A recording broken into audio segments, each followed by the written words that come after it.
Hitting the hardwood for a crosstown rivalry. Welcome back into sports, everyone. No love lost between Cibola and Gila Ridge, regardless of the sport. Tonight, though, giving both the girls and boys a chance to hash it out. Starting with the boys basketball game, Raiders rolling into this one at 2-1. They welcome in the Hawks sitting at 1-3. Certainly not the start Gila Ridge was hoping for. Starting in the first quarter, Steven Navas taking this one to the rack, beating the mismatch there as he goes off the glass for the bucket. That gives the Hawks the 6-5 lead. On the other end, Daniel Ponder pulling up from deep, shot no good. Hiram Donaldson on the putback. He'll get the basket and one free throw good. It's 8-6 Cibola. Later on, Ponder with the steal. Should just go for the layup here, but he channels his inner Timo Cruz and tries for three. Basket good. It's 14-6 Raiders. Hawks down by 12 here in the second. How about the drive from Emilio Sabori right to the cup? That bucket makes it a 10-point deficit now. 40 seconds left in the half. Ponder with a heave on the inbounds. Perfect pass to Jose Fernandez, who gets way up for the slam dunk.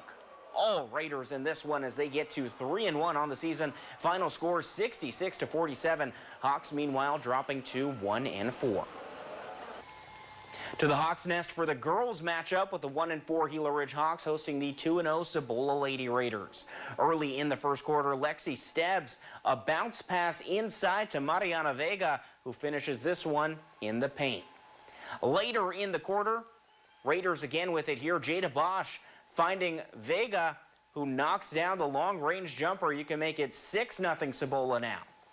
A couple possessions later, Ariana Hernandez up the floor. She moves it to Kayla McCarroll, who finishes off the bucket in transition to get Gila Ridge on the board. Final minute of the first, the Hawks try to inbound, but it's picked off. Aviana Salcedo and the senior making them pay, and the foul. Second quarter, Cibola up by 11. Caitlin Washington finding Ella Gettings down low, and Gettings puts it off the glass for two. But Cibola does go on to run away with this one, 60-27 the final. Huge night for Vega as she drops 28 points along with 15 rebounds and 15 steals. Wow, triple-double right there. Very impressive. Moving on, the college football transfer portal officially opened today, and two former Yuma Catholic stars have entered their names in the portal. Jackson Jones announcing today that he will leave Oregon after one season where he played just one snap. Jones was a top 10 player in the state of Arizona for the class of 2024. Jones has 4 years of eligibility remaining.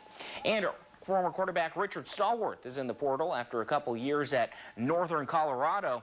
Stallworth is the all-time leading passer in the state of Arizona. He will also have 4 remaining years of eligibility. And last but not least, the best of the week. It's Monday, so y'all know what that means at home. It's time to count down our best of the best from around the desert Southwest. It's time for our plays of the week. Starting off at number 6, San Luis's Luis Garcia pressuring the Yuma defender inside the box here. Garcia winning that battle, launching that one right into the roof of the net for the goal. San Luis will later go on to win this one. Number 5, Yuma Catholic Hoops, Santiago Vasquez Lima with the no-look feed to Noah Zamudio, who finishes off the big basket. Moving on to number 4, Gila Ridge's Millie Vega shielding the ball as she turns and goes for the lob, but this one going in the back of the net. Showing off the strength and the skill on that one. Shout out to the Hawks, by the way, for sending us that clip. Number 3, AWC's Edwin Suarez with the tomahawk slam in transition. How about that from the sophomore? Big bucket right there. On to number 2, Lucky Patenay. On the wing for Yuma Catholic, Patenay stepping back, dropping his defender, and nailing the 3. Let's go ahead and take another look at that one. The senior out here looking like James Harden for YC. And at number 1, the Big 12 championship game, Sam Levitt firing this one to the end zone for the Sun Devils. And how about Xavier Guillory? The building electric after that one. One of the most impactful receptions in Sun Devil history as they come away with their very first Big 12 championship. And with that, that's all the time we have for sports.